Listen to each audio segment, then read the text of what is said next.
दोस्तों, अगर मैं आपसे ये सवाल करूं कि हमारा देश भारत दूसरे कितने देशों के साथ अपनी बाउंड्री शेयर करता है, तो आपका जवाब क्या होगा? आप में से ज्यादातर लोग कहेंगे कि 6 देशों के साथ भारत अपनी बाउंड्री शेयर करता है। वहीं कुछ लोग 7 या 8 देशों का भी अनुमान लगाएंगे। लेकिन अगर मैं आपसे कहूं कि इंडिया 6 या 7 नहीं बल्कि 11 कंट्रीज के साथ अपनी बाउंड्री साझा करता है, तो शायद आप में से कुछ लोग हैरान हो जाएंगे। दरअसल हमारा देश 15,106 किलोमीटर लंबी लैंड बॉर्डर वेरियस नेशंस के साथ शेयर करता है। साथ ही देश के पास 7,516 किलोमीटर लॉन्ग कोस्ट लाइन भी मौजूद है। देश की ज्यादातर इकोनॉमिक और जियोपॉलिटिकल प्रॉब्लम्स को समझने के लिए जरूरी है कि हम इन लैंड और कोस्टल बॉर्डर्स के बारे में जानें और इन बाउंड्रीज को लेकर चल रहे एग्जिस्टिंग डिस्प्यूट्स को समझें, क्योंकि यही डिस्प्यूट्स इंडिया के ह्यूज डिफेंस एक्सपेंडिचर और मौजूदा वॉलेटाइल सिक्योरिटी सिचुएशन के लिए जिम्मेदार हैं। दोस्तों, आज के हमारे इस वीडियो डिस्कशन में हम उन 11 नेशंस के बारे में जानेंगे जो हमारे देश के साथ बॉर्डर शेयर करते हैं। साथ ही हम इन बॉर्डर्स की कॉम्प्लेक्स हिस्ट्री, ज्योग्राफी और उनसे जुड़े डिस्प्यूट्स के बारे में भी जानेंगे, जो इंडिया को दुनिया का one of the most complex border nation बनाता है। दोस्तों, सबसे पहले इंडिया की सबसे इंटरेस्टिंग और कंट्रोवर्शियल बॉर्डर की बात कर लेते हैं, जो हम पाकिस्तान के साथ साझा करते हैं। इंडिया और पाकिस्तान के बीच 3,323 किलोमीटर लंबा बॉर्डर है। ये figures ministry of home affairs द्वारा एक्सेप्टेड ऑफिशियल फिगर्स हैं, जो इंडिया के मैप में दिखाए गए हैं। इसमें वो इलाके भी इंक्लूडेड हैं जिन पे इंडिया का क्लेम तो है लेकिन कंट्रोल नहीं है। ये बॉर्डर गुजरात से शुरू होते हुए Rajasthan, Punjab, union territories of Jammu and Kashmir और लद्दाख तक जाता है। इस बॉर्डर को सिक्योर रखने की जिम्मेदारी BSF यानी बॉर्डर सिक्योरिटी फोर्स के वीर जवानों के मजबूत कंधों पर सौंपी गई है। जनरली ऐसा समझा जाता है कि इंडिया और पाकिस्तान की पूरी बॉर्डर को LOC यानी लाइन ऑफ कंट्रोल कहा जाता है, लेकिन इस कॉमन परसेप्शन के विरुद्ध सच्चाई कुछ और है। दरअसल इंडिया पाकिस्तान के बॉर्डर को red Cliff line, line of control या इंटरनेशनल बॉर्डर में से क्या कहा जाएगा, इस बात पर डिपेंड करता है कि बॉर्डर के कौन से एरिया की बात हो रही है। दरअसल इंडिपेंडेंस के समय ब्रिटिश सरकार ने इंडिया का पार्टीशन करके पाकिस्तान क्रिएट किया और दोनों बाउंड्री कमिटीज के चेयरमैन साइरल रेडक्लिफ के नाम पर बॉर्डर का नाम रेड क्लिफ लाइन पड़ा। लेकिन इस समय तक जम्मू कश्मीर इंडिपेंडेंट स्टेट था, इसलिए यहाँ का बॉर्डर रेड क्लिफ मार्क नहीं कर पाए। इसलिए पंजाब और जम्मू के कुछ शुरुआती इलाकों तक के बॉर्डर को रेड क्लिफ लाइन और इंटरनेशनल बॉर्डर के नाम से जाना जाता है। 26 अक्टूबर 1947 को जब महाराजा हरी सिंह ने इंडिया के साथ इंस्ट्रूमेंट ऑफ असेशन साइन किया, उस समय पाकिस्तान की ओर से बहुत से ट्राइबल वॉरलॉर्ड्स कश्मीर के बड़े हिस्से में इन्फिल्ट्रेट कर चुके थे। 1949 में जब यूनाइटेड नेशंस ने सीज फायर मीडिएट किया, तो उस समय की पोजीशंस के हिसाब से जो बॉर्डर बना उसे सीज फायर लाइन कहा गया। 1971 वॉर में पाकिस्तान की करारी हार के बाद शिमला एग्रीमेंट साइन किया गया, जिसमें सीज फायर लाइन को लाइन ऑफ कंट्रोल यानी LOC का नाम दे दिया गया। दोस्तों, इंडिया पाकिस्तान बॉर्डर पर कोई भी डिस्कशन बाउंड्री डिस्प्यूट्स डिस्कस किए बिना अधूरा है। आइए इन बॉर्डर डिस्प्यूट्स के बारे में ब्रीफ में जानते हैं।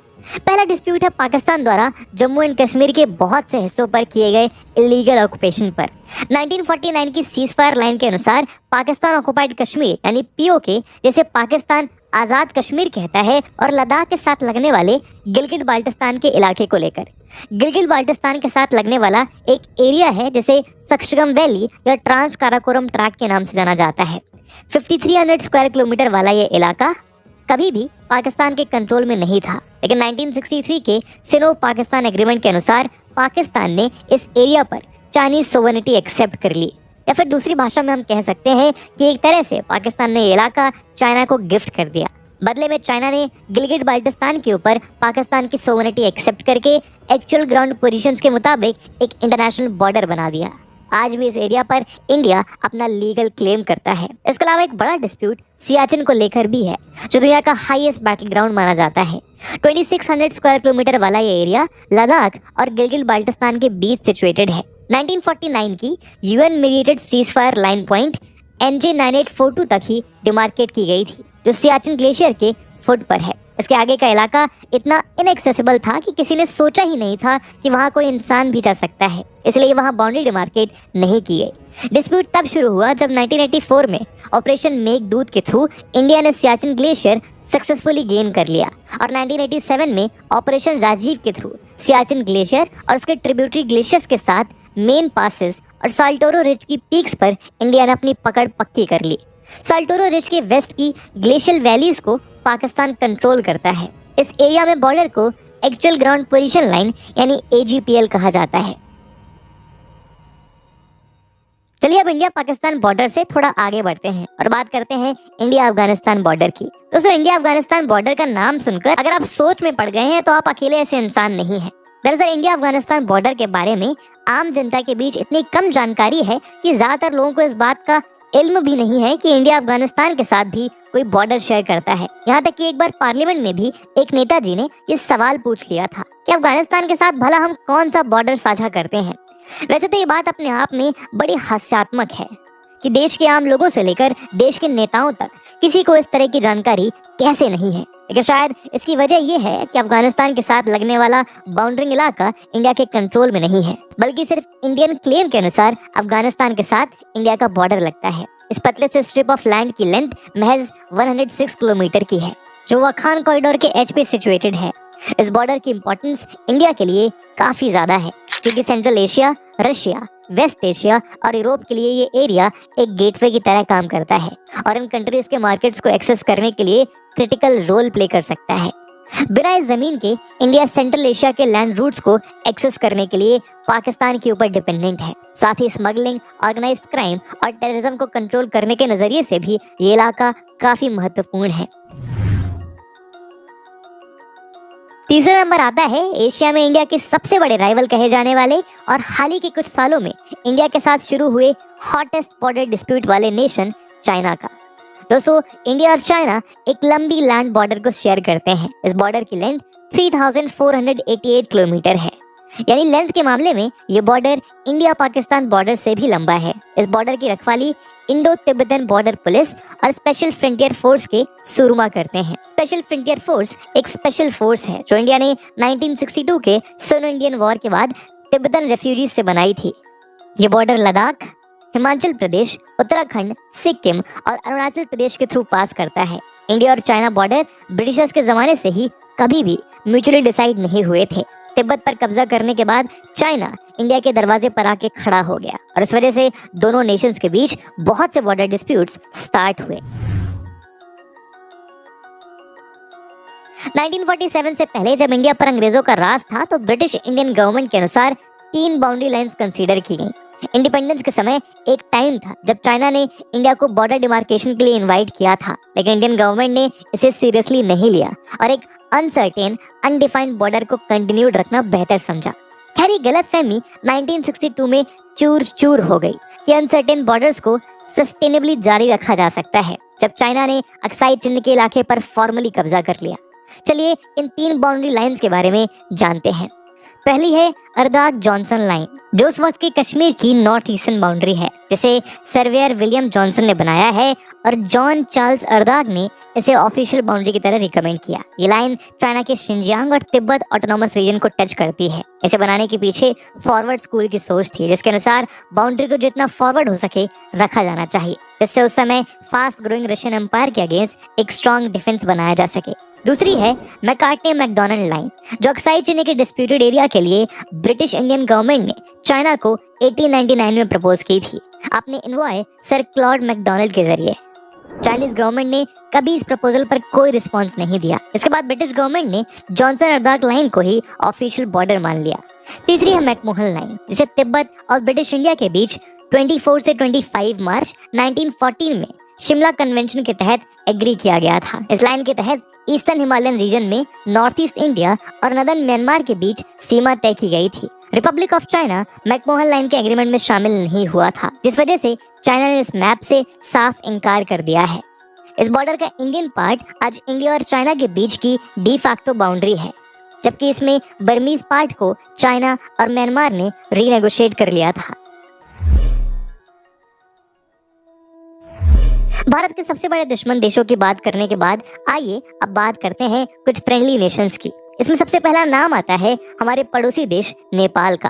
दोस्तों, इंडिया नेपाल बाउंड्री की बात करें तो इस बॉर्डर की फुल लेंथ 1751 किलोमीटर है। ये एक ओपन बॉर्डर है, यानी बॉर्डर के दोनों तरफ आने जाने के लिए कोई स्ट्रिक्ट कंट्रोल्स नहीं है, इसलिए इसे पोरस बॉर्डर भी कहा जाता है। इस बॉर्डर पर सहस्त्र सीमा बल के शेरदिल सिपाही तैनात हैं। ये बॉर्डर उत्तराखंड, उत्तर प्रदेश, बिहार, वेस्ट बंगाल और सिक्किम जैसे इंडियन स्टेट से लगती है। इंडिया और नेपाल के बीच करंट बॉर्डर 1816 की सुगौली ट्रीटी के थ्रू डिमार्केट हुई थी, जो नेपाल और ब्रिटिश राज के बीच वॉर के बाद साइन की गई थी। इंडियन इंडिपेंडेंस के बाद इस बॉर्डर को किंगडम ऑफ नेपाल और डोमिनियन ऑफ इंडिया ने इंटरनेशनल बॉर्डर की तरह रिकॉग्नाइज कर लिया। हालांकि इंडिया और नेपाल लंबे समय से फ्रेंड्स रहे हैं, लेकिन अनफॉर्चुनेटली रिसेंटली दो टेरिटोरियल डिस्प्यूट्स दोनों देशों के बीच फ्लेयर अप हो गए हैं। इनमें से पहला है कालापानी टेरिटरी को लेकर, जो करीब 35 स्क्वायर किलोमीटर का छोटा सा एरिया है नॉर्थ वेस्ट नेपाल में, India Nepal China tri junction के पास। दूसरा डिस्प्यूट है सुस्ता को लेकर, जो सदर्न नेपाल में छोटा सा इलाका है। ये borders trans boundary rivers mark करती हैं और इन डिस्प्यूट्स का कारण मेनली इन रिवर्स के सोर्सेस का अलग अलग इंटरप्रिटेशन है। रिसेंटली नेपाल ने अपने कॉन्स्टिट्यूशन को अमेंड करके कुछ टेरिटरीज जो Indian side of the border पर हैं, उन्हें अपने मैप में इंक्लूड कर लिया है। इसने मैटर को ओवर कॉम्प्लिकेट कर दिया। तो जब हम बात करते हैं इंडिया के ऑल टाइम फ्रेंड कहे जाने वाले भूटान देश से लगने वाले बॉर्डर की, इंडिया भूटान बॉर्डर की टोटल लेंथ महज 699 किलोमीटर की है और ये भी इंडिया नेपाल की तरह एक ओपन बॉर्डर है। यहाँ भी सशस्त्र सीमा बल के जवान तैनात हैं। ये बॉर्डर असम, अरुणाचल प्रदेश, वेस्ट बंगाल और सिक्किम के थ्रू पास करता है। ब्रिटिश सरकार के समय वॉर के बाद ट्रीटी ऑफ सिंचुला और ट्रीटी ऑफ पुनाखा के थ्रू ये बॉर्डर डिमार्केट किए गए थे। 2006 में इंडिपेंडेंट इंडिया और भूटान के बीच final border demarcation treaty sign की गई। ये शायद इंडिया का एक अकेला बॉर्डर है जहां कोई मेजर डिस्प्यूट देखने को नहीं मिलता है। आइए अब बात करते हैं हमारे ईस्टर्न नेबर म्यांमार की। इंडिया म्यांमार के बीच 1643 किलोमीटर लंबा बॉर्डर है। इस बॉर्डर की खास बात है एक यूनिक अरेंजमेंट जिसका नाम फ्री मूवमेंट रेजीम है। एफएमआर के अंडर बॉर्डर के दोनों तरफ के ट्राइब्स को बॉर्डर के 16 किलोमीटर तक फ्री ट्रैवल करना अलाउड है, यानी travel without any visa restrictions. ऐसा इस एरिया के ट्राइब्स के बीच क्रॉस बॉर्डर फैमिली टाइज को देखते हुए किया गया है। इस बॉर्डर की रखवाली असम राइफल्स और इंडियन आर्मी की कंधों पर है। ये बॉर्डर अरुणाचल प्रदेश, नागालैंड, मणिपुर और मिजोरम के थ्रू पास होती है। इंडिया और म्यांमार को पहली बार 1937 में गवर्नमेंट ऑफ इंडिया एक्ट 1935 के तहत ब्रिटिश राज ने डिवाइड किया। इसके पहले बर्मा ब्रिटिश इंडिया का ही हिस्सा था। दोनों देशों के बीच इंटरनेशनल बाउंड्री फॉर्मली डिमार्केट की गई मार्च 10, 1967 में बॉर्डर एग्रीमेंट के थ्रू। लेकिन ग्राउंड लेवल पर बाउंड्री क्रिस्टलाइज नहीं हो पाई, क्योंकि ये बाउंड्री भी बाकी बाउंड्रीज की तरह एक आर्टिफिशियल लाइन है जिसके दोनों तरफ सोशियो कल्चरल लैंडस्केप एक जैसा है। एज अ रिजल्ट ये बाउंड्री लाइन घरों और गांवों के बीच से निकलती है, जिसकी वजह से बहुत से ट्राइब्स डिवाइड हो गए। बाउंड्री के आर्टिफिशियल नेचर की वजह से ग्राउंड लेवल पर ट्राइब्स इसे मानने से मना कर चुके हैं और ये बॉर्डर डिस्प्यूट्स का एक मेजर कारण है। इस बॉर्डर को इम्प्लीमेंट करना बहुत मुश्किल काम है। इस बॉर्डर डिस्प्यूट में डिसएग्रीमेंट मेनली 9 बॉर्डर पिलर्स की प्लेसमेंट को लेकर है, लेकिन छोटे मोटे विवादों के अलावा कोई मेजर प्रॉब्लम इस बॉर्डर के इंटरप्रिटेशन को लेकर नहीं है। दोस्तों, आखिरी बॉर्डर इंडिया का सबसे लंबा लैंड बॉर्डर भी है, जो इंडिया बांग्लादेश के साथ शेयर करता है। इस बॉर्डर की लेंथ 4096.7 किलोमीटर है और इसे बॉर्डर सिक्योरिटी फोर्स गार्ड करती है। ये बॉर्डर असम, त्रिपुरा, मिजोरम, मेघालय और वेस्ट बंगाल के थ्रू पास होता है। इस बॉर्डर को रेड क्लिफ लाइन के नाम से भी जाना जाता है, जो आज़ादी के पहले साइरिल रेडक्लिफ ने डिमार्केट की थी। इस बॉर्डर के डिस्प्यूट्स बहुत यूनिक हैं, जो इंडिया में शायद ही कहीं देखने को मिलते हैं। ये नतीजा है ब्रिटिश सरकार के केयरलेस और कैलोस एटीट्यूड का। कुछ समय पहले तक बांग्लादेश में 102 इंडियन इनक्लेव्स थे। दोस्तों, इनक्लेव एक देश के किसी एरिया को कहा जाता है जो मेनलैंड से दूर किसी दूसरे देश से चारों ओर से घिरा हुआ हो। 2010 के एक जॉइंट सेंसस में पता चला कि 51,549 लोग इन एनक्लेव्स में रहते हैं। 37,334 बांग्लादेशी सिटीजन्स इंडियन एनक्लेव्स में और 14,215 इंडियन सिटीजन्स बांग्लादेशी एनक्लेव्स में। 1974 में दोनों देशों ने लैंड बाउंड्री एग्रीमेंट साइन किया, जिसके तहत एनक्लेव्स को एक्सचेंज करके इंटरनेशनल बॉर्डर सिंप्लीफाई किया जाना था। इसका एक रिवाइज वर्जन 7 मई 2015 को अडॉप्ट हुआ, जिसे इंडिया के पार्लियामेंट ने 100 अमेंडमेंट एक्ट के थ्रू इम्प्लीमेंट किया। इंडिया को 51 बांग्लादेशी एनक्लेव्स मिले, जबकि बांग्लादेश को 111 इंडियन एनक्लेव्स मिले। एनक्लेव्स के रेसिडेंट्स को अपनी पसंद के देश में जाने की आज़ादी भी दी गई। इसी के साथ इंडिया और बांग्लादेश का बॉर्डर डिस्प्यूट समाप्त हो गया। तो दोस्तों ये तो बात हुई लैंड बाउंड्रीज की। आइए अब बात करते हैं मैरीटाइम बाउंड्रीज की। दोस्तों जब भी हम बाउंड्रीज की बात करते हैं तो उसमें मैरीटाइम बाउंड्रीज अक्सर हमारे दिमाग से निकल जाती हैं। मैरीटाइम बाउंड्रीज यानी दो देश के बीच की बाउंड्रीज जो वाटर बॉडीज में डिवाइडेड है। इन बाउंड्रीज का एम है वाटर बॉडीज में मिनरल्स और बायोलॉजिकल रिसोर्सेज पर नेशंस के एक्सक्लूसिव राइट्स को डिमार्केट करना। इन बाउंड्रीज के आगे के वाटर्स इंटरनेशनल वाटर्स कहलाते हैं, जहाँ के रिसोर्सेज के ऊपर किसी भी एक देश का एक्सक्लूसिव राइट नहीं होता है। इन बॉर्डर्स को United Nations Convention on the Law of the Sea यानी UNCLOS के रूल्स के तहत डिमार्केट किया जाता है। इंडिया 7 नेशंस के साथ 7000 किलोमीटर से ज्यादा लंबा मैरीटाइम बॉर्डर साझा करता है। आइए जानते हैं इन सभी बॉर्डर्स के बारे में। दोस्तों इंडिया और बांग्लादेश के बीच की मैरीटाइम बाउंड्री डिस्प्यूटेड रही है। 1994 से शुरू हुए बायलैटरल नेगोशिएशंस के 8 राउंड्स 2009 तक इनकंक्लूसिव रहे। इसके बाद दोनों पक्षों ने UNCLOS के तहत आर्बिट्रेशन अप्रोच किया। 7 जुलाई 2014 को आर्बिट्रेशन ट्रिब्यूनल ने डिसीजन बांग्लादेश के फेवर में दिया, जिसे दोनों साइड्स ने एक्सेप्ट किया और डिस्प्यूट फाइनली खत्म हुआ। इसके तहत साउथ तलपत्ती यानी न्यू मुरे आइलैंड बांग्लादेश को मिला, जो 1970 में एक साइक्लोन के बाद ही इमर्ज हुआ था। मार्च 2010 में यह आइलैंड फिर से समुद्र में समा गया। दोस्तों इंडिया और श्रीलंका के बीच भी मैरीटाइम बाउंड्री को लेकर एक लॉन्ग स्टैंडिंग डिस्प्यूट है। इसमें कच्चाथीवु आइलैंड का क्लेम भी इंक्लूडेड है। यह आइलैंड का एरिया 285 एकड़ है और फिशिंग एक्टिविटीज के नजरिए से यह स्ट्रेटेजिक इंपॉर्टेंस रखता है। 1974 में श्रीमती इंदिरा गांधी और श्रीलंका की प्राइम मिनिस्टर श्रीमती श्रीमावो बंदारानाइके ने डिस्प्यूट को सेटल किया और इस आइलैंड को श्रीलंका को सीड कर दिया गया। लेकिन इस एग्रीमेंट में इस एरिया की फिशिंग राइट्स को स्पेसिफाई नहीं किया गया, जो एक नए डिस्प्यूट का कारण बन गया। 1976 में फिशिंग राइट्स को लेकर एक और एग्रीमेंट साइन किया गया, लेकिन मामले को और कॉम्प्लिकेट करने के लिए 1991 में तमिलनाडु असेंबली ने कच्चाथीवु आइलैंड को वापस लेने के लिए रेजोल्यूशन पास कर दिया।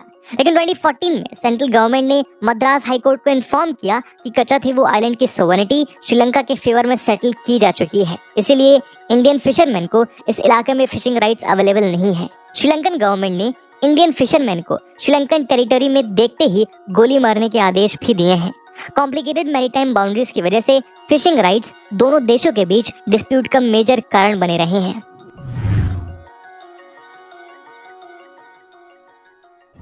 दोस्तों आइए बात करते हैं उसकी जिसका इंतजार आप सब कर रहे होंगे, यानी इंडिया पाकिस्तान मैरीटाइम बाउंड्री की। यहाँ डिस्प्यूट सर क्रीक नाम की एक वाटर बॉडी को लेकर है। सर क्रीक का ओरिजिनल नाम बनगंगा था। ये इंडस रिवर डेल्टा के अनइनहैबिटेड एरिया में 96 किलोमीटर लंबी टाइडल एस्चुअरी है। ये क्रीक अरेबियन सी में बहती है और गुजरात को पाकिस्तान के सिंध से अलग करती है। डिस्प्यूट का कारण है एम्बिगियस डिमार्केशन। वेस्टर्न टर्मिनस नाम के एक पॉइंट तक ये बाउंड्री डिफाइंड है, जिसके आगे ये अनक्लियर है। 1968 के इंटरनेशनल ट्रिब्यूनल अवार्ड के अनुसार इंडिया को मांगे हुए हिस्से का 90% एरिया दिया गया और पाकिस्तान को सिर्फ 10% ही मिला। लेकिन सिचुएशन इतनी सिंपल नहीं थी। इस इलाके की क्रीक्स हर सीजन में शिफ्ट करती रहती हैं। इलाका मार्शी होने की वजह से यहाँ सांप, बिच्छू, मगरमच्छ जैसे जानलेवा जानवर हैं जो पेट्रोलिंग मुश्किल बना देते हैं। 2008 के 26/11 मुंबई अटैक्स में आए टेररिस्ट भी सर क्रीक इलाके के थ्रू ही इंडिया में घुसे थे। दोस्तों आखिरी 4 बॉर्डर जिनके साथ इंडिया मैरीटाइम बॉर्डर साझा करता है वो म्यांमार, थाईलैंड, इंडोनेशिया और मालदीव्स हैं।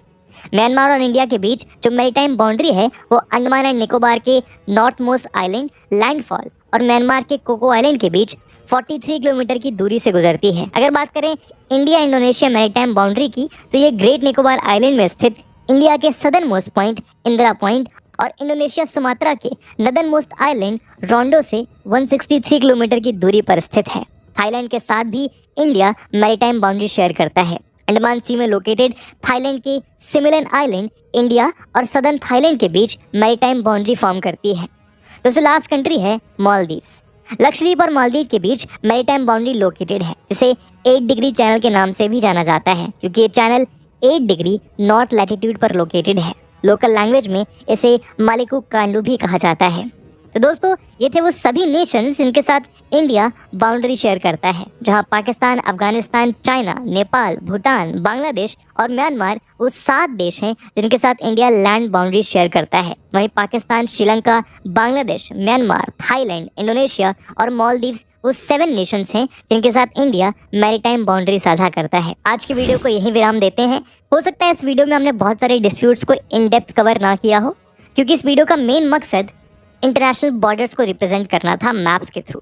अगर आपको लगता है कि किसी एक पर्टिकुलर टॉपिक को इन डेप्थ कवर किया जाना चाहिए तो कमेंट सेक्शन में ज़रूर बताइएगा। और